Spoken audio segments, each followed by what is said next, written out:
You know, I just got finished spending some time with my daughter and my granddaughter. That granddaughter, man, Imani, she is something else. She said something that was interesting. Whenever she's misbehaving and she knows she's in trouble, just before she gets in trouble, she goes, I want to listen. I want to listen. Mommy, I want to listen.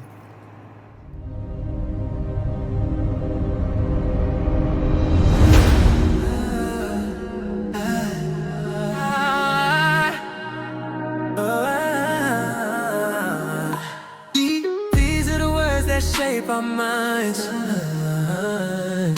Words have lasted through our time.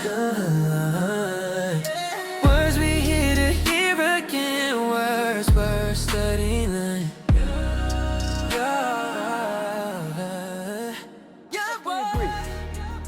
She wants to listen, but will she listen? That's the key. And it made me think, we're the same way when it comes to God. Our word worth studying today, will. We all have a will to do things. God has a divine will that He wants us to follow.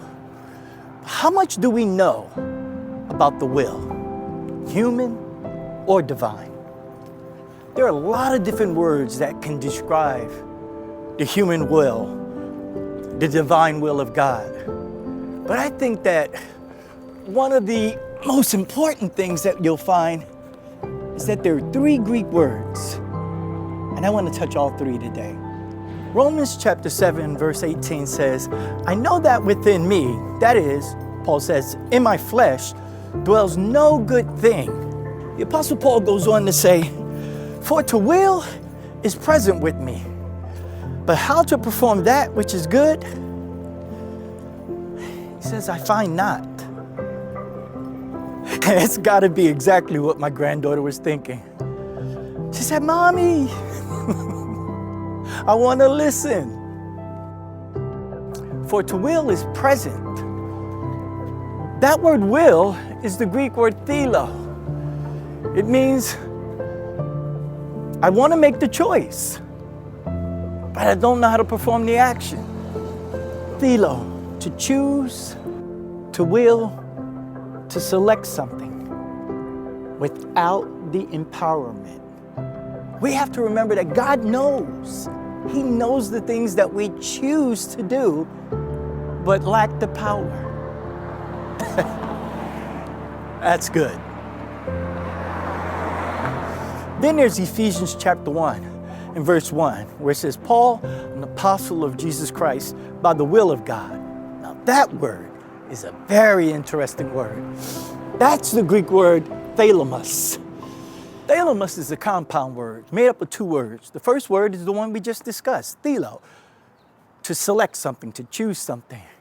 But then that prefix, that ma, means the result of. So this is not just our will, this is the result of our will. Actually, the proven result of our will. Paul said, I'm an apostle. It's been proven. So thelemos is kind of like, it's not just what I plan to do. It's not just what I chose to do. It's obviously what I did. And then there's the will of God that we don't always note as the will of God. That's over in Luke chapter 7 and verse 30. It says, but the Pharisees and the lawyers rejected the counsel of God against themselves, not being baptized of Him. That word, counsel, is another word for the will of God, belugomai, the counsel of God. But they rejected this counsel, the Bible says, against themselves. And that word against is the Greek word eis.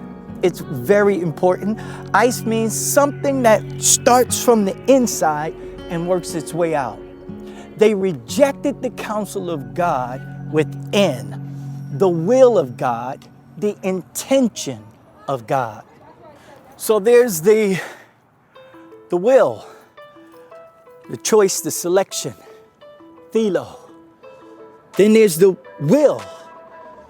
That's the thalamus, the proven result of God's will. Then there's the will, the belugomai, the counsel, the intentions. All of these describe the thing that we call our will or the will of God. But everything that we intend to do, everything that we want to do, everything we plan to do and work to do is not always accomplished. But we need to recognize God knows what's in your heart. God knows what's in your ability, and God knows what's in your power.